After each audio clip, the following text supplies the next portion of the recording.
Good afternoon and welcome back to Laurel Park. Thank you for joining us this morning on Today at the Races. I'm Gabby Gaudette, joined by Keith Fustel. We have a little bit of a new look here. Yeah. We took a week hiatus and now we're back. This was a little surprise walking in from the parking lot. I take a glance over and I see Tim Ritvo, I see Joe from TV, Damon, everybody. Nice little setup, nice little studio setup here in the paddock area at Laurel Park. Yeah, good to be back, and boy, we couldn't ask for a better day. Right around 80. Hardly a cloud in the sky, just a gorgeous day for racing. It's a gorgeous day for racing. It's been a gorgeous week, really. So looking forward to getting back to the turf. And overall, going back to Pimlico and the Preakness meet at Pimlico, we wrap things up with a two-way tie in the trainer standings there with Kieran McGee and Graham Motion. And in the jockey standings, well, we kind of figured it would be a close finish, and it three-way tie. Yeah, we Trevor, unfortunately, gets injured, and three-way tie. And going back to the trainers, Kieran, that's his home track. He wasn't going to be denied at least the tie. Came back, was it the last day, and got a win or so. So put him right there in the mix. But a nice little short meet. Enjoyed the handle, solid, late, really closed on strong at Pimlico, the handle. So that was good to see. And now I'm sure we're just going to keep it going. Right into the summertime here at Laurel Park. We're going to keep that momentum into the summer meet. And speaking of the summer meet here at Laurel Park, our meet will stand from June 9th and go on until August 20th. Again, we have racing Friday through Sunday. Post time is going to be at 1:10 p.m. Every day, every racing day, but obviously an earlier post time for Belmont Day, which is this Saturday. That is 12:35 p.m. Talking about Belmont, Saturday, June 10th, you can come out here and catch the Belmont. You can watch and wager at Laurel Park. Gates open at 11 a.m. Post time is set for 12:35 p.m. So the Belmont will go off at 6:37. Come out here and watch and wager, catch all the simulcast action here at Laurel Park. And last but certainly not least, talking about the Totally Thoroughbred Horse Show. That is presented by Beyond the Wire. That's actually going to be happening Sunday, June 25th. Always a very popular event that takes place at historic Pimlico Racecourse. And you can cheer on retired thoroughbreds as they compete in different lead line, hunter, and jumper equestrian classes. So that's been something that has happened since 2012 and always something that everybody takes part in and is excited about every year. No, they have a good turnout for that, and it showcase some other things involving the thoroughbreds other than racing. So it's good. It's a nice little show, and hopefully good weather for that, and they get a great turnout again. It shows what our favorite horses can do after they retire from racing. So we'll get to today's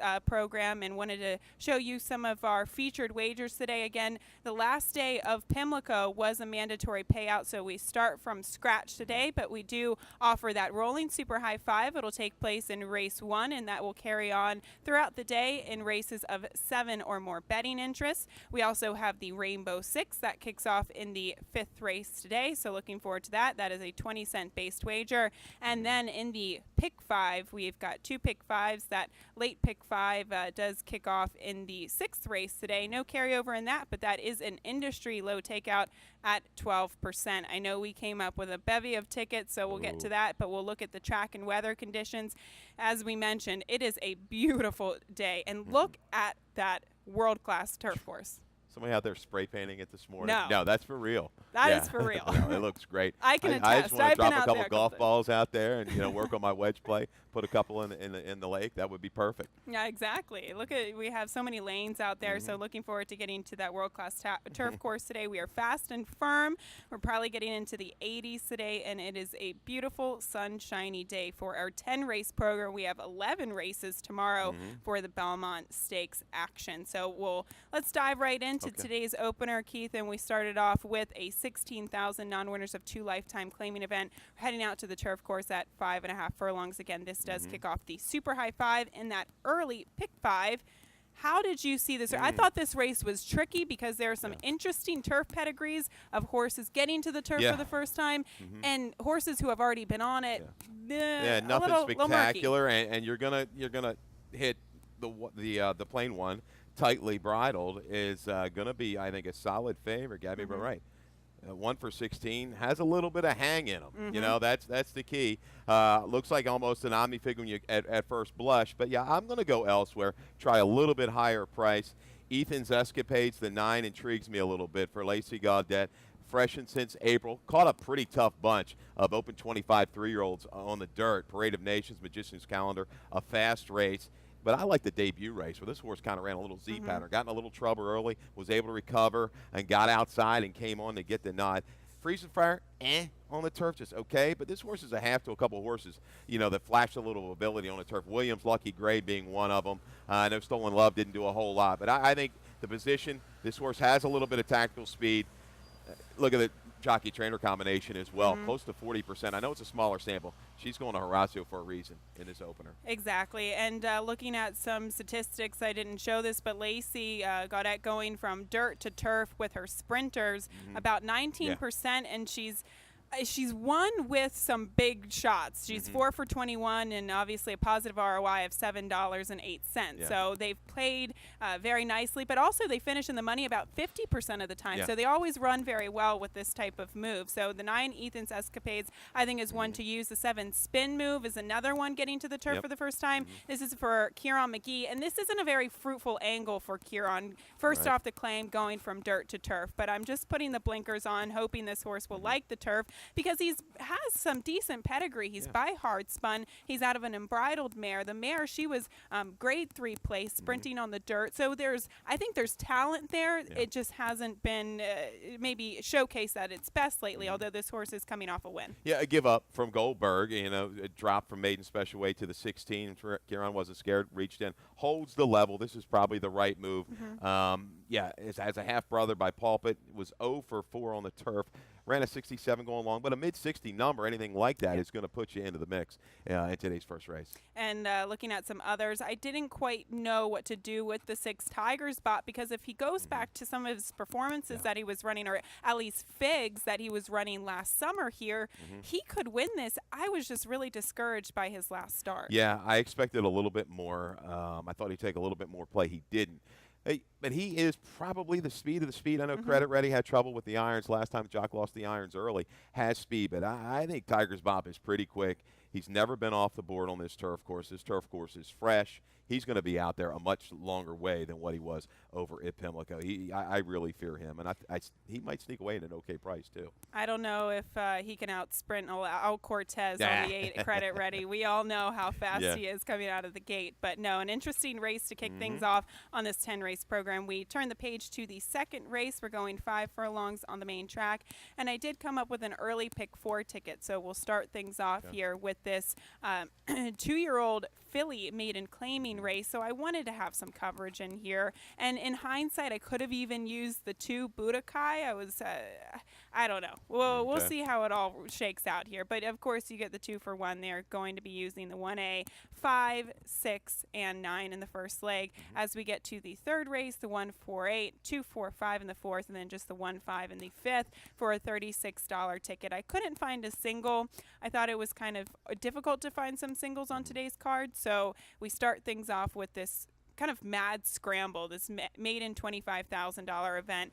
And there are okay pedigrees to work off of, but I did think that the 1A Simonella was going to be very tough off the last performance. Yeah, and a $2,000 purchase you see there. So the drop maiden special is 25 doesn't really scare me. And boy, this is a great angle for Corrales with his 2-year-olds.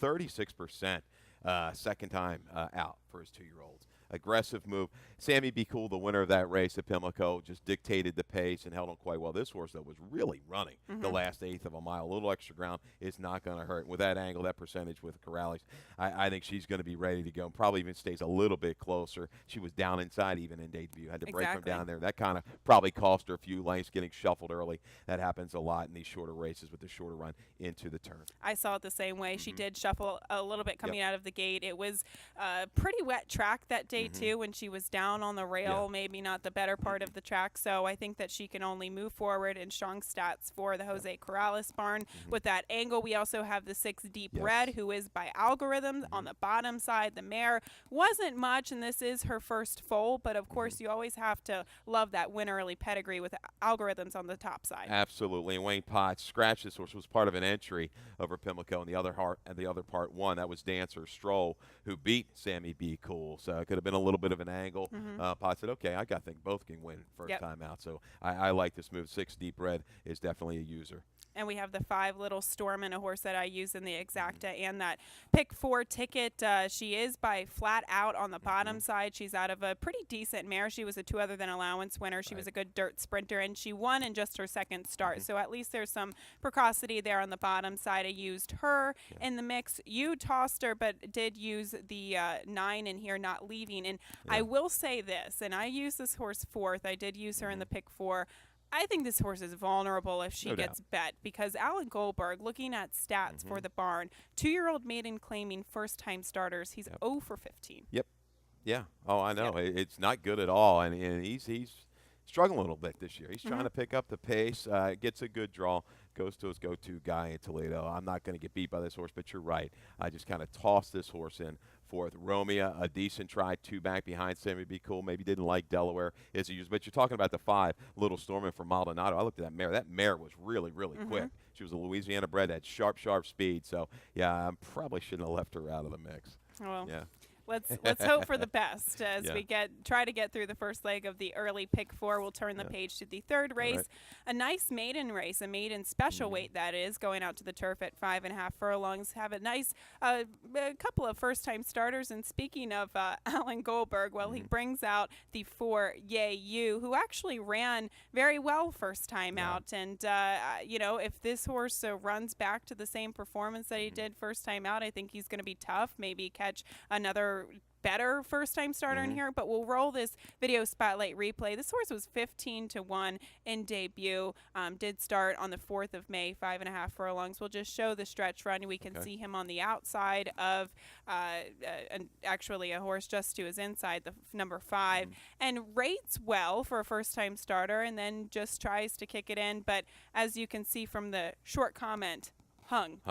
In a big way. Looked like an absolute stone cold winner. Bigger horse got to beat the little horse, right, to the inside. But, you know, just couldn't do it. Got up to even terms, actually might have even put a head in front and didn't want to follow through. The number is good. I'm a little bit skeptical.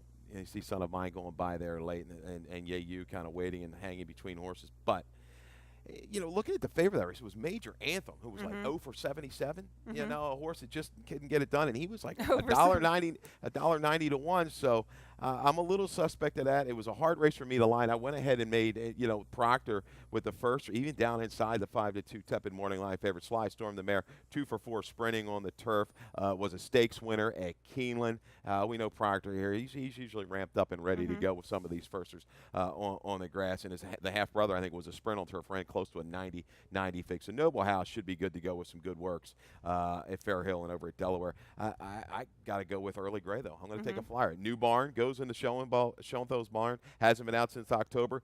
Did win its debut way back, was disqualified from purse money, overcame a lot of trouble. This horse shows it can win early and run big early. I think Early Gray is going to be your better price option in race 3. I think it's a very good sign that he won first time out, because he is coming off of a substantial layoff. We haven't seen this horse since October, so that's something to take note of. Then I will say this is a total cop-out pick. I couldn't have confidence in anybody else. That's why I landed on Yeyu, because I was looking at some stats for Phil Schoenthal with his turf sprinters coming off layoffs. Not great stats. So although I do like Early Gray, I picked him second. I was trying to pick him. Didn't really like the stat there. He's 0 for in that type of move. And then we have Noble House, first-time starter for Tom Proctor. Not only does this horse have to win from the rail, but with turf sprinter first-time starters, Tom is only 16%, and it's a negative ROI, so that's not really a fruitful move. We'll show you that stat, 5 for 32, $1.65 ROI, and 44% in the money. That's over the course of 5 years. So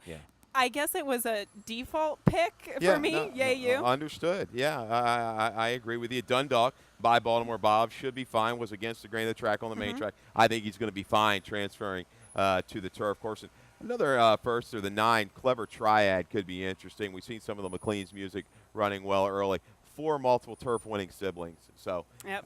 it could sneak away at a decent price. No, I don't want to rag on Major Anthem. I've bet a lot of money on him. I've lost a lot of money on him. I'm waiting for him to get there. I hope Jackie and Taylor get this horse to the spot and he gets the job done. So one of these but, days. But that was a race. I know Top Hat City, the horse that ran second in the Yayu race, came back to run yesterday. I forgot to check the at Belmont. Chart. At Belmont, right? Yeah. Yep. All right, we're going to turn to the 4th race, a $5,000 claiming event for 3-year-olds and upward, which have not won a race since December 9th. We're heading out to the main track in 1 1/16, and we have your overwhelming favorite in the 2, Vision of Green, 1-2 on the morning line for Damon Dilladovico. Just because he's 3 for 23, I'm trying to get creative in this race. He was winless in 4 starts this year. He was winless in 10 starts last year. So I just can't have full confidence with such a short price. Yeah. But he is the horse to beat. Yeah, I mean, when you're sitting there, doing the lineups, like, what do I make this horse? I'm like looking at the other horses. They're all have been long shots for the most part in their most recent races, and I had them as low as 2 to 5, and I bumped them up a little bit. I think the only horse, I know you've got Flatter Secret. She's gonna take on the boys. Here goes first time for Jacob Hess. Harbor Breeze maybe for Kieran. This horse likes Laurel, but was reclaimed, given time off, protected with a waiver, and just ran awful. But off of that, he may go ahead and zip to the front. He is, I believe, the fastest early of these horses. He could be dangerous with a clear lead. I think he's the only horse that's going to be Vision of Green. Last Confession just ran off the screen. Vision of Green tried hard last time. But you're right, he is 3 for 23. It's going to be awfully short. 2 or 4 in this race. I can't get past anybody else. Exactly. And in the pick 4, though, I will say try to beat this horse, right? And that's the approach that I took, because then you'll at least get a beefy ticket at the end of if you get to the end of the pick 4, pick 5.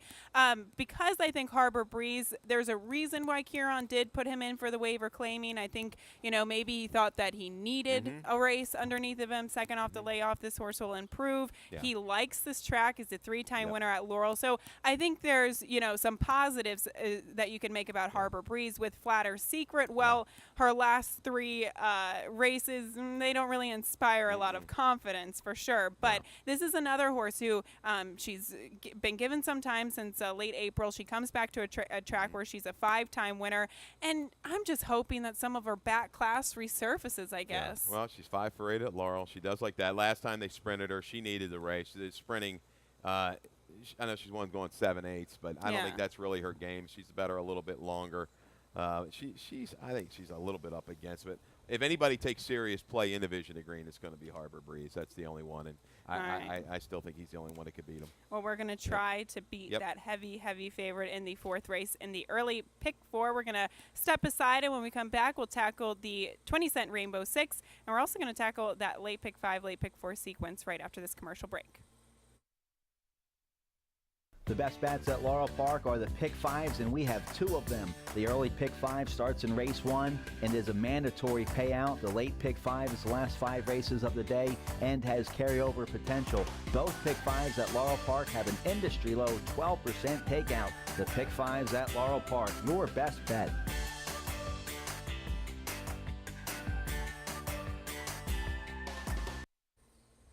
Welcome back to Today at the Races. Now looking at the latter half of the card, race 5 does kick off that 20-cent Rainbow 6. We're heading out to the turf at 5.5 furlongs for this open $20,000 claiming event. And I did come up with a pick 6 ticket, so we'll show you that pick 6. It's $57.60. Just using 2 horses to start things off. I'm going to try to beat Billy the Bull in here with Argot.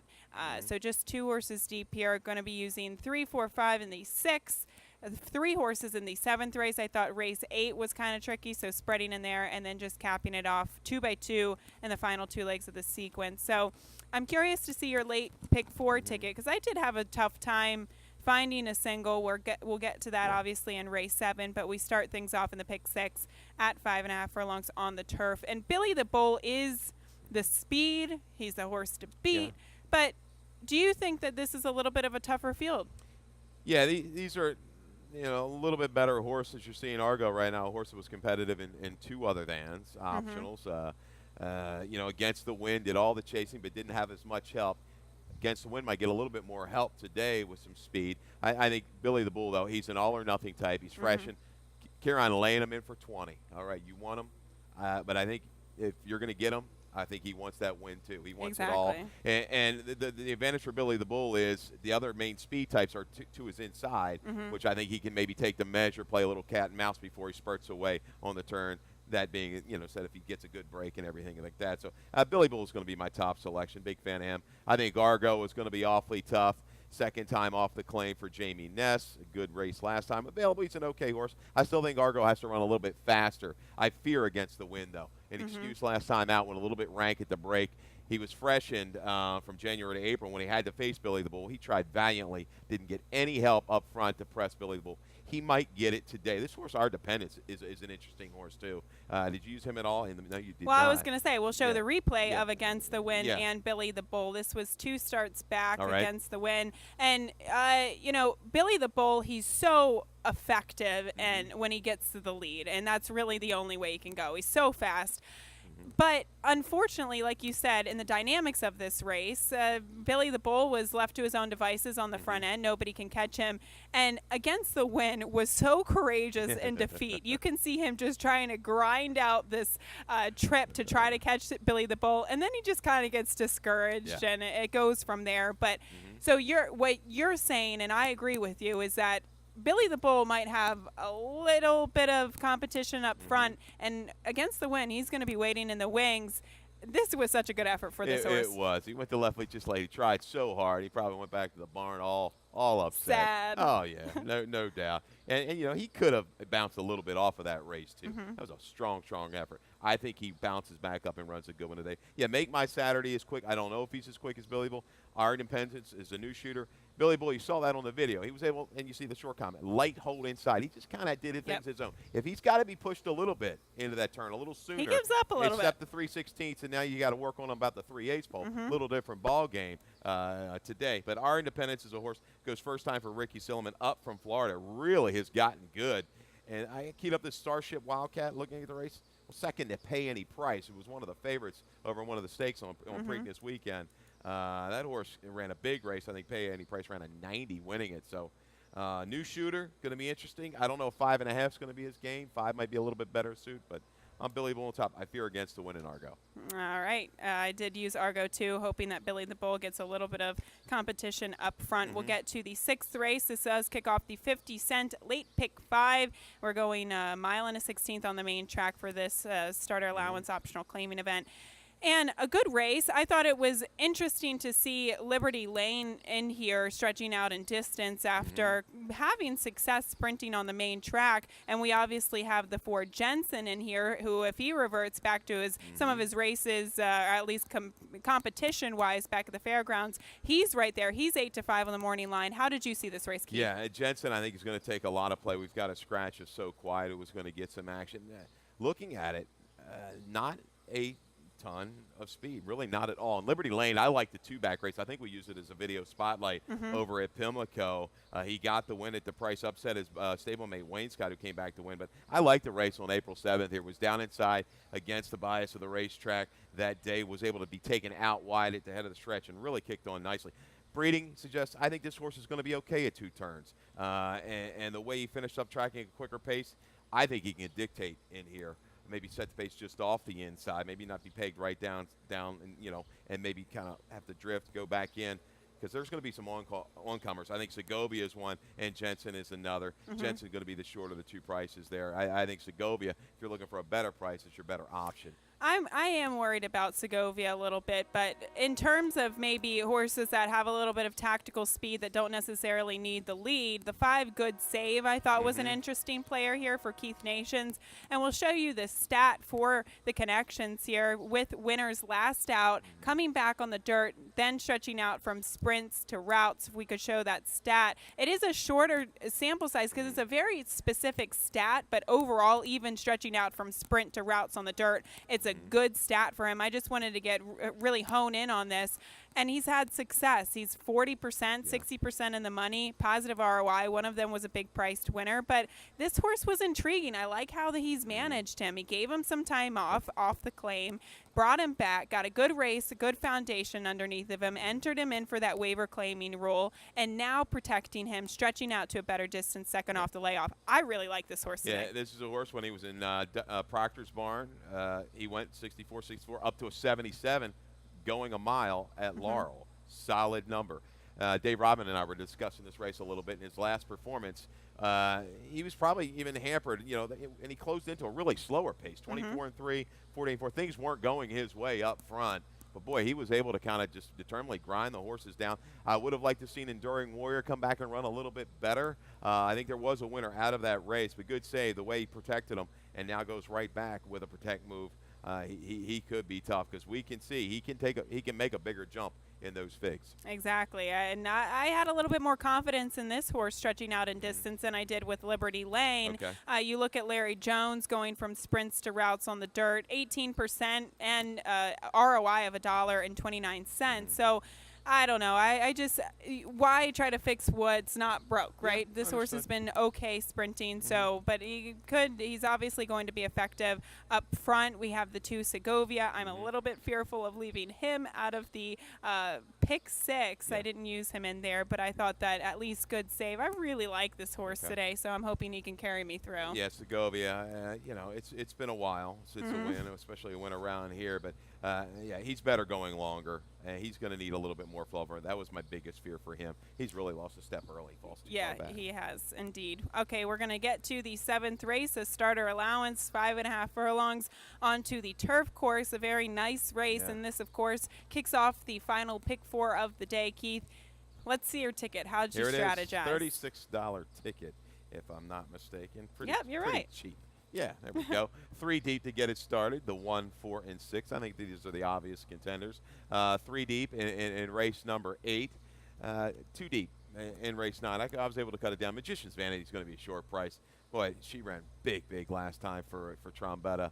And the last is a scramble. I think this is where you can pop a little value. I think the money's going to come in on Marie from Mary Epler after that trouble trip. We're going to show that a little bit later. Rosetta Red might be a sneaky horse for a price for Hammy Smith. Is kin to a horse that ran well early on the grass course. 1-6-8-9, and the last for $36.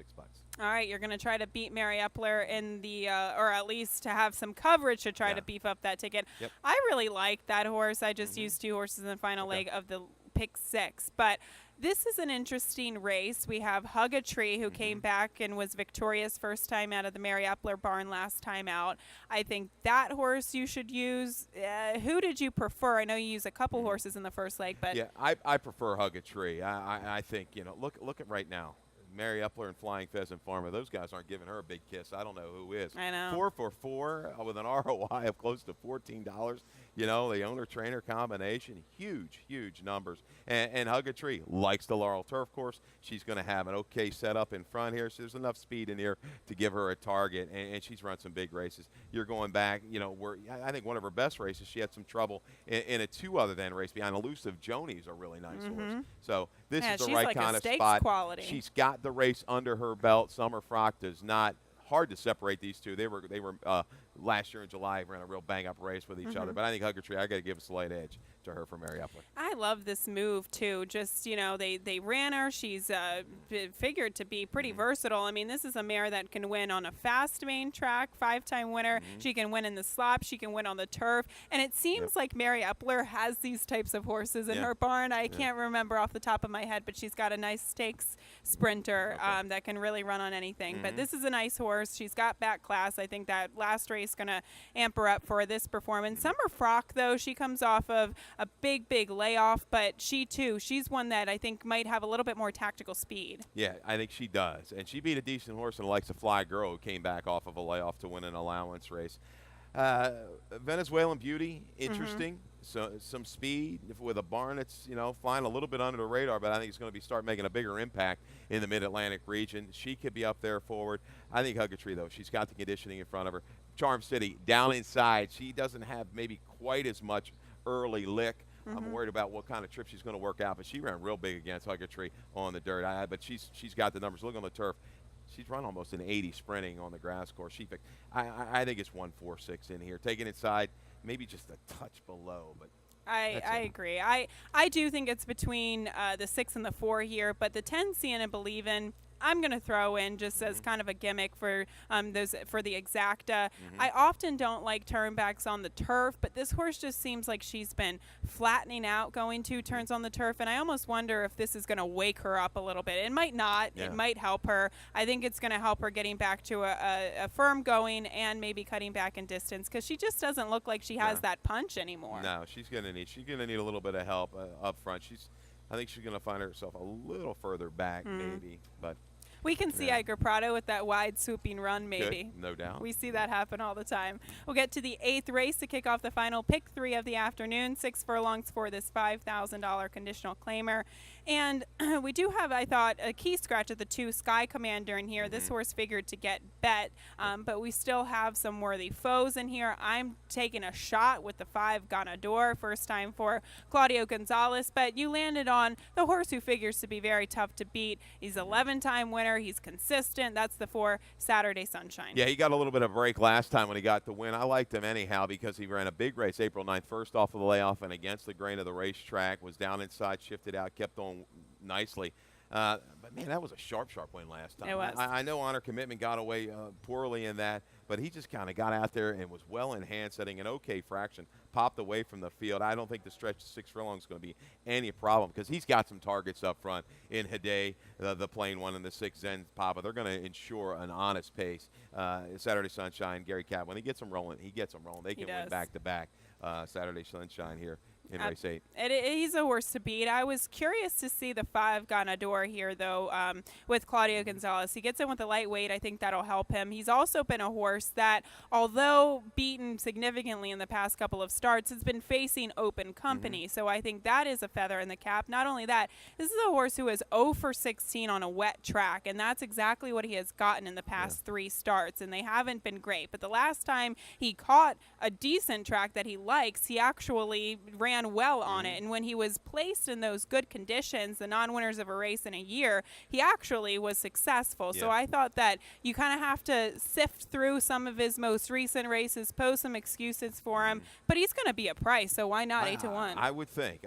Claudio's got a couple here over the weekend transferring in his barn for the first time. Interested to see what kind of play. I still think he's got to sit 6-1, maybe 5. You've got Sky Commander out. Sometimes Claudio does draw some serious attention. It's a little bit hit or miss, but he's a type of horse on his game.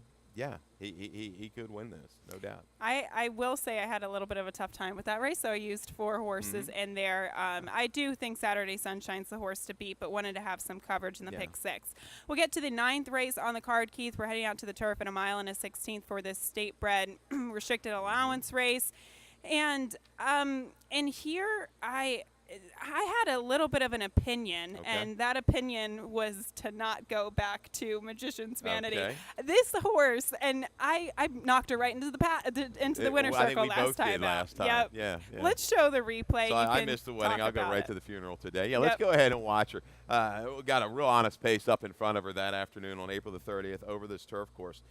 23, 46 and 2, 11-1. But you're going to pick a Magician's Calendar up. There's My Sangria setting a quick pace. Back in about 5th now in the black silks for our Larry Johnson with a little white. And really moved up nicely in hand, leaving the far turn. Trevor gets the riding past the 5/16, says, okay, gets an inviting opening along the rail. And, boy, she hits a gear like I've never kind of seen her hit this gear from the quarter pole to the 3/16, and it's over. Opens up 3.5, and here comes Caps Val, who I believe was second choice. Magician's Vanity was just absolutely pounded this race, ran big, had a little bit left in the tank.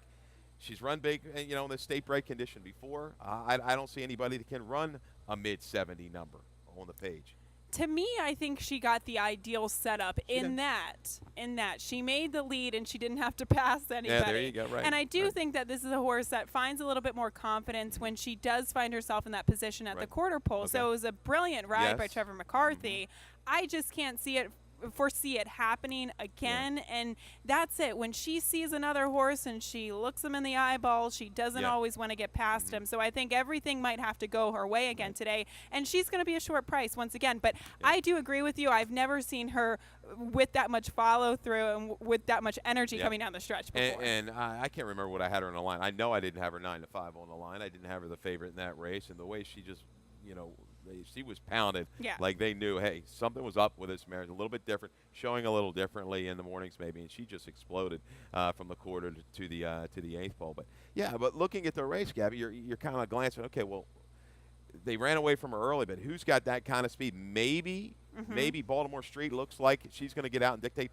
That's my biggest fear. I think by Baltimore Bob, we talked about him earlier. He could win short dirt, turf dirt, short, long. It didn't matter. Baltimore Street hasn't had the easiest of trips in the last two. I really liked him on April the 8th at a square price of almost 11-1. I think she's going to stretch out. She's going to go ahead, lead the way, but Magician's Vanity will probably get a little bit of cover. I think anything like that, she'll just probably drag Forrest up the contention by the 3/8 pole, and maybe that's the tax again. Ask her then, let her make her move, and then just try to keep on discourage going. everybody else and keep going. Right? Yeah, similar performance as we saw last time. I had some interest in the 7 head games in here. Okay. She obviously was given time since October. She came back. She sprinted on the turf behind Late Weekend. I thought that was a decent little sprint race in terms of quality. I don't think she necessarily wants to sprint, so now they gave her some added distance. Unfortunately, was taken off the turf and run on the main track last time out, but she finally gets back to where she's best, which is stretching out to 2 turns on the turf. Now, I know that she it was only a maiden special weight winner last October, but I do think she has some sneaky talent. She's got a very good pedigree. I like her in here, and I don't think she's going to be too far off the pace. I think she could probably sit mid-pack. Yeah, looking at the family, Miss Lombardi, we know we saw her around here in some of the offspring. Yeah, I think they're probably a little bit frustrated. Thought this horse was going to be a little bit better than what she was. She's still going to have to move up. I'm a little suspect of those company lines that she ran against. I do agree with that, but at least she'll be a decent price. No, absolutely. And I just, like you said, I can't go back to the funeral with Magician's Vanity, although I do respect her. Going to be using her in the Trump, you better get me a win. Yes. I always miss on it. I know. He's always a tough one to catch, usually. At least for me. I'm always on the wrong horse. They're slick. Yep. They are slick, that's for sure, especially Hammy. We get to the that's why we got Hammy in the last. I'll catch you, Hammy. All right, we're going to try to bring this horse home. He had some tough beats at Pimlico. So here's my prediction. He's going to have a fantastic summer meet. All the best to Hammy Smith. We get to the 10th and final race, a maiden $25,000 event, 5.5 furlongs on the turf. And we'll show you the video spotlight replay from Marie from Paris on the 4th of May. Yeah, highlighted here, number 11 that afternoon, and boy, did she have a really eventful trip. Sent off as the favorite first time out, right around 3-1, and you see there at the gate, kind of broke a little slow, bumped around, and you get put in that position going 5.5 furlongs. You're going to have a lot to make up, and it's going to be tough to do it, especially first time out. But she makes a decent move for owner David Budd's trainer Mary Epler, and coming for home, ends up about, 5, 6, 7 wide. But look at the finish. Well, she's going on the jock, still not even really punishing her late. We're going to wait another day. I don't think she was going to get any closer really than what she was. Saved a little bit in the tank, smart move, a cleaner break. She's the one to beat. But Rosetta Red, I like this filly. I liked her first time out. I had a couple good reports out of Ellery on her. She ran well down in her little trial race. Slipped up the inside to get up on the dirt, and I didn't mind her. Moving here to the turf. They tried to get it on the turf last time. She was a little fractious before the race. Didn't have really everything all together, but she's a half to Moon Virginia, who we saw win early, I believe, for Hammy, if I'm not mistaken. It wasn't Hammy. I think it was Hammy. That ran well on the grass. So if you're looking for a price shot, anybody to upset the apple cart, I like the one Rosetta Red in race 9. I saw the same thing with the 6 Marie from Paris. Given the fact that she was a first-time starter, she had to overcome 2 obstacles in that race, really, the break and then the half-mile pole, and then she still finished up with that type of energy. I like her back in here, also using Perfect Party Girl, who figures to maybe I think she's going to be a bit quicker today. Yes. She's had some issues breaking from the gate, and I think she's going to be a speed play. No doubt. She was caught of a jam up in the May 4th race. She's the speed of the speed, I would think, if she really lets it all go from the outside. Maybe Royal around the press. The 9, Ain, is another user. Susan Cooney, she can get a horse to win like this off of a little bit of a break. All right, well, we've got a fantastic card on tap and an even better day weather-wise. Oh, yeah. It is absolutely gorgeous. Thank you for joining us here on Today at the Races. We're going to step aside, and Dave Rodman will be up next with those scratches and changes. Thanks for tuning in, and thank you, Keith. Yeah, Happy opening day. I mean, this looks great, Gabby. It was a nice surprise, so it'll be good. And like I said, I think we're going to kickstart it today. And moving through the rest of the summer meet, it's going to be solid at Laurel Park. Good momentum. Yep. Well, thank you once again for joining us here on Today at the Race, and best of luck today. Good luck.